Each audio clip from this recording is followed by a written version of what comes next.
Warangal Srinivas side అయిపోయిండు, side చేసిర్రు, side కాబడ్డాడు అంటే ఏమంటారు మీరు?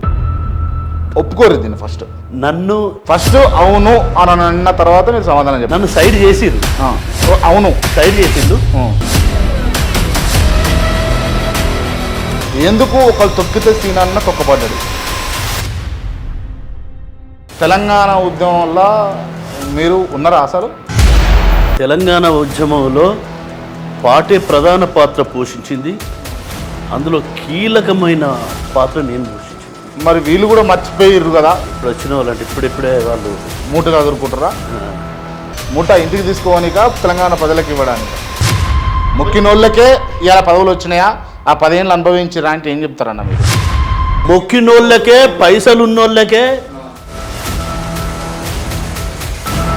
అమ్మాయినా అడిగందే అన్నం పెట్టదు అని అంటారు. అడిగితే తప్పేముండే?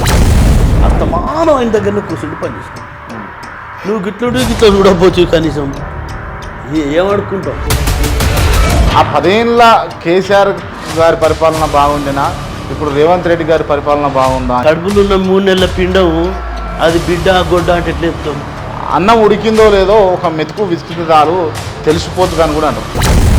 మీ వాణిని బాణిని మీరు కైగట్టిన పాటలను కూడా కొంతమంది ఎత్తుకపోయారు, దోసుకున్నారు.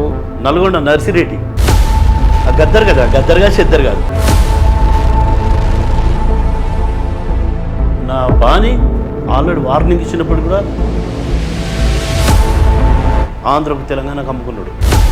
ఆయనకి ఏం అవసరం ఉన్నదన్న? ఆయన దగ్గర పాట లేదు కాబట్టి, ఆయన దగ్గర పాట లేదు కాబట్టి. జై జై హే తెలంగాణ దానికి మ్యూజిక్ డైరెక్టర్గా ఎంఎం కీరవాణి గారు ఉండడం న్యాయమా, అన్యాయమా, ద్రోహమా? అప్పుడే లేదు ఆంధ్ర తెలంగాణ అని చెప్పి. దయ్యం దత్తయం సాంగ్ ఒక్కసారి మా కోసం. తయ్యం దత్తయ్యి తయ్యం దత్తయ్యి లంబాడోళ్ళము కాదు మేము, హే బాపు బంజారుళ్ళం, తిరుమల్ల చెట్టు కింద లచ్చువమ్మా లచ్చువమ్మ, నువ్వు సిరబోయి కూసున్నవెందుకమ్మా ఎందుకమ్మా, ఏం పిల్లడో ఎల్దా మోస్తవా, ఏం పిల్లో ఎల్దా మోస్తవా.